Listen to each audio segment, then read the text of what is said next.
शून्यकरणी विवाह voidable marriage. जब हम लोग हिंदू मैरिज एक्ट में बात करते हैं तो वहाँ पे विवाह का कोई प्रकार नहीं बताया गया है, लेकिन जब हम एनालिसिस करें उसकी तो धारा 5 में वैध विवाह की शर्तें बताई गई हैं। तो इसका मतलब यदि उन शर्तों का पालन किया गया तो वो वैध विवाह होगा। और जब धारा 11 की बात करें तो वहाँ शून्य विवाह की चर्चा की गई है। इसी तरह से धारा 12 की बात करें तो वहाँ शून्यकरणी विवाह की चर्चा की गई है। तो इस रूप में यदि हम देखें तो वैध विवाह, शून्य विवाह और शून्यकरणी विवाह, तो इस रूप में यानी विवाह के प्रकारों में एक प्रकार शून्यकरणी विवाह हो सकता है। इस रूप में हम इसको जान सकते हैं। और इसी तरह से जब हम मैट्रिमोनियल रिलीफ की बात करते हैं वहाँ नलिटी ऑफ मैरिज एक रिलीफ की बात की गई है, यानी कि दाम्पत्य अधिकारों का प्रत्यास्थापन एक रिलीफ है, दूसरी रिलीफ है जुडिशियल सेपरेशन, और तीसरी रिलीफ है नलिटी ऑफ मैरिज, और चौथी रिलीफ है डिवोर्स। तो उसी नलिटी ऑफ मैरिज का भी एक पार्ट है शून्यकरणी विवाह, क्योंकि नलिटी ऑफ मैरिज में शून्य विवाह का उल्लेख किया गया है और शून्यकरणी विवाह का, तो उस रूप में। और तीसरा, कभी कभी डायरेक्ट क्वेश्चन ये पूछा जाता है कि शून्य विवाह क्या है, शून्यकरणी विवाह क्या है और दोनों में अंतर क्या है। तो तीनों एंगल से आज के इस टॉपिक को हम लोग देखेंगे। हम लोगों का टॉपिक है शून्यकरणी विवाह, और इस टॉपिक के संबंध में इसके केस लॉज क्या हैं, इसके आधार क्या हैं, दूसरी और शर्तें क्या हैं, प्रक्रिया क्या है, किस पक्षकार को क्या अधिकार मिलता है, किस पक्षकार को क्या अधिकार नहीं मिलेगा, इसके उत्पन्न हुए बच्चों को क्या अधिकार मिलता है, इन सभी बातों का उल्लेख करेंगे हम लोग आज के इस वीडियो में। आप देख रहे हैं न्यायिक दृष्टि, मैं पवन। तो यदि शून्यकरणी विवाह की बात की जाए तो शून्यकरणी विवाह का मतलब कि जिस विवाह को किसी एक पीड़ित पक्षकार के पहल पे या आवेदन पे शून्य घोषित कराया जा सकता हो, उसी विवाह को हम लोग शून्यकरणी विवाह कहते हैं। और इसका मतलब कि जब तक वो पक्षकार पहल नहीं करता है, शून्य घोषित कराना नहीं चाहता है, तब तक ये वैध विवाह बना रहता है। तो यानी ऐसा विवाह जिसे एक पक्षकार के पहल पे शून्य घोषित कराया जा सकता हो, ऐसे विवाह को हम लोग शून्यकरणी विवाह कहते हैं। और दूसरी तरह से परिभाषित करें तो ऐसा विवाह जब तक शून्य घोषित नहीं कराया जाए तब तक वैध विवाह बना रहता है, ऐसे ही विवाह को हम शून्यकरणी विवाह कहते हैं। अब इसका उल्लेख कहाँ पे किया गया है तो धारा 12 में किया गया है, और ये नलिटी ऑफ मैरिज का या विवाह की अकृतता का एक पार्ट है। शून्यकरणी विवाह वह है जो जब तक वैध रहता है, जब तक न्यायालय उसे निरस्त न कर दे तब तक वो पूरी तरह से वैध है, इसमें कोई अब इफ बट डाउट नहीं है। अब इसके आधार क्या है, किन किन आधारों पर शून्यकरणी विवाह माना जाता है तो नपुंसकता, इम्पोटेंसी। और इम्पोटेंसी का मतलब कि समागम में अयोग्य होना, संतान उत्पत्ति में योग्य या अयोग्य होने से इसका कोई लेना देना नहीं है।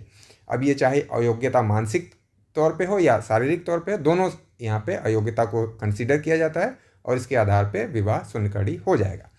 वैध सहमति का अभाव, यानी कि सहमति जो है धोखाधड़ी से ली गई थी, छल कपट से ली गई थी, बलपूर्वक ली गई थी, तो ऐसा व्यक्ति जिसकी सहमति इस प्रकार ली गई थी वो न्यायालय से आवेदन कर सकता है और उसके आवेदन पे ये विवाह शून्यकरणी या शून्य घोषित किया जा सकता है। यानी विवाह शून्यकरणी होगा और आवेदन पे शून्य घोषित किया जाएगा। अब ये सहमति जब उस व्यक्ति को पता चल जाती है तो पता चलने के बाद 1 वर्ष के भीतर उसे ऐसा करना हो, यानी बल के मामले में 1 साल के भीतर, और जब कपट किया गया था तो कपट का पता चल जाए तब 1 साल के भीतर उसे आवेदन करना होगा। मानसिक विकार, मानसिक विकार यानी कि इस लेवल का होना चाहिए कि इसकी वजह से संतान उत्पत्ति में बाधा आए या संतान उत्पत्ति के योग्य ना हो या विवाह को जारी रखने योग्य ना हो, तो इस कंडीशन के कारण विवाह शून्यकरणी हो जाएगा। विवाह के समय पत्नी का किसी अन्य पुरुष के साथ गर्भवती होना, यानी प्री मैरिज प्रेगनेंसी, यानी कि खुद जिस व्यक्ति से विवाह हो रहा है या हुआ है उसी से प्रेग्नेंट थी विवाह के पहले तो भी कोई दिक्कत नहीं, और विवाह के बाद प्रेग्नेंट हो रही है तो भी इशू नहीं होगा।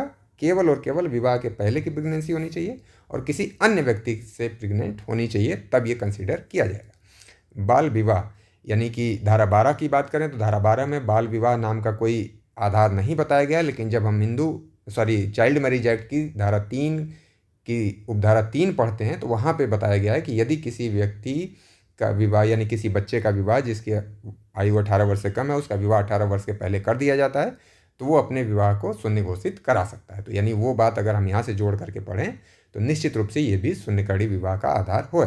और इसी के साथ जब हम लोग धारा 13 में महिलाओं को एक अलग जो आधार 4 दिए गए उसमें भी पढ़ते हैं तो 15 साल के पहले अगर किसी महिला का विवाह होता है तो वो 15 साल के बाद और 18 साल के पहले अपने विवाह को रेपुडिएट करा सकती है। तो वो आधार और यहाँ जोड़ लें हम लोग इस बात को, तो निश्चित रूप से ये भी एक आधार हो गया शून्यकरणी विवाह का। अब यहाँ पे एक बात ध्यान ये रखनी है कि शून्य विवाह में जो आधार हम लोगों ने देखे वो विधि का उल्लंघन हो रहा था, विधि की शर्तों का उल्लंघन हो रहा था। और यहाँ हम लोग देखें अगर, तो कहीं ना कहीं सभी व्यक्तिगत अयोग्यता या अक्षमता की बात कर रहे हैं। नपुंसकता भी व्यक्तिगत अक्षमता है, वैध सहमति में भी कहीं ना कहीं व्यक्तिगत मैटर है, मानसिक विकार, विवाह के समय पत्नी का अन्य, यानी सभी मामलों में अपनी फॉल्ट है, पार्टी की फॉल्ट दिख रही है, चाहे वो मानसिक हो, चाहे शारीरिक हो, चाहे किसी लेवल की हो। अब ये एक ग्राउंड केवल दिख रहा है हमें जो कि विधि के उल्लंघन से रिलेटेड है, और ये चूंकि यहाँ पे बताया भी नहीं गया है, ये दूसरे विधि से आ रहा है, बाकी सभी व्यक्तिगत अक्षमता को शो कर रहे हैं। एक मैटर यहाँ दिख रहा है। दूसरा मैटर ये है कि जब शून्यकर्णी विवाह की बात होती है तो ये विवाह के पहले हुआ हो या बाद में हुआ हो, दोनों पे लागू हो जाता है। यानी 1955 के अधिनियम के आने के पहले विवाह हो चुका हो तब भी ये सारे रूल उस व्यक्ति पे लागू हो जाएंगे, यानी पक्षकारों पे, और विवाह 1955 के बाद हुआ हो तो भी लागू होगा। यानी इसमें अब अधिनियम के आने के पहले और बाद का कोई मैटर नहीं है, जैसा कि शून्यकर्णी विवाह में था। यानी शून्यकर्णी विवाह में अधिनियम के पहले के विवाहों पे शून्यकर्णी विवाह वाला यानी धारा 11 लागू नहीं होती है अधिनियम के पहले के विवाहों पे, और धारा 11 केवल अधिनियम के पारित होने के बाद के विवाहों पे ही लागू होता है। पीड़ित पक्षकार द्वारा आवेदन किया जा सके, यानी दोनों पक्षकारों में से कोई पक्षकार आवेदन नहीं कर सकता। यानी जो पक्षकार फॉल्ट कर रहा है, जिससे समस्या उत्पन्न हो रही है, वही पक्षकार खुद जाके अपनी ही गलतियों का लाभ नहीं ले सकता है, बल्कि जो पक्षकार पीड़ित है किसी व्यक्ति की गलती से, वो आवेदन करके विवाह को शून्य घोषित करा सकता है। न्यायालय द्वारा शून्य घोषित किया जाएगा, यानी स्वयं में घोषित ये शून्य नहीं होगा, जैसा कि शून्य विवाह के मामले में हो रहा था कि अकृत और शून्य है वो बिल्कुल प्रारंभ से एब इनिशियो। इसके साथ ऐसा नहीं है, न्यायालय सभी फैक्ट की जांच करने के बाद, संतुष्ट होने के बाद तब शून्य घोषित करेगा। और पीड़ित पक्षकार चाहे तो विवाह को जारी रख सकता है या न्यायालय द्वारा शून्य घोषित करा सकता है, उसके पास दोनों ऑप्शन है। और यदि वो घोषित नहीं कराता है तो ये पूरी तरह से वैध विवाह है, और सभी कॉन्सिक्वेंस या परिणाम इसके वही होंगे जो वैध विवाह के होते हैं। अब यदि कुछ निर्णय विधि की बात की जाए तो दिग्विजय सिंह बनाम प्रताप कुमारी के मामले में सुप्रीम कोर्ट ने 1970 में क्या कहा, जहां पति के लिए पत्नी के साथ यौन संबंध स्थापित करना शारीरिक या मानसिक कारणों से संभव नहीं है, वहां विवाह को अकृत शून्य घोषित करना उचित है। इसी तरह से रीता निजमा बनाम बालकृष्ण निजमा के मामले में दिल्ली हाईकोर्ट ने क्या कहा, अपर्याप्त या अपूर्ण इंटरकोर्स भी इंपॉर्टेंट माना जाएगा, नहीं नपुंसक माना जाएगा। मुनीश्वर बनाम इंदिरा के मामले में राजस्थान हाईकोर्ट ने विवाह के पहले का मानसिक विकार होना चाहिए, न कि विवाह के बाद। जैसा मैंने पहले ही कहा कि ये सभी अयोग्यताएं विवाह के बाद उत्पन्न होनी चाहिए, विवाह के पहले की होनी चाहिए। अगर ये अयोग्यताएं विवाह के बाद उत्पन्न हो रही हैं तो ये तलाक का आधार हो सकता है, विवाह शून्यकर्णी नहीं होगा। महेंद्र नानावती बनाम सुशीला नानावती के मामले में सुप्रीम कोर्ट ने क्या कहा कि 171 दिन में बच्चे का जन्म हो रहा है और बच्चा पूरी तरह से स्वस्थ है, तो इसका मतलब याचिकाकर्ता यानी जो पति है उसका वो बच्चा नहीं है, और विवाह के पहले ही यानी पत्नी गर्भवती थी, तो इस आधार पर यह शून्यकर्णी हो जाएगा।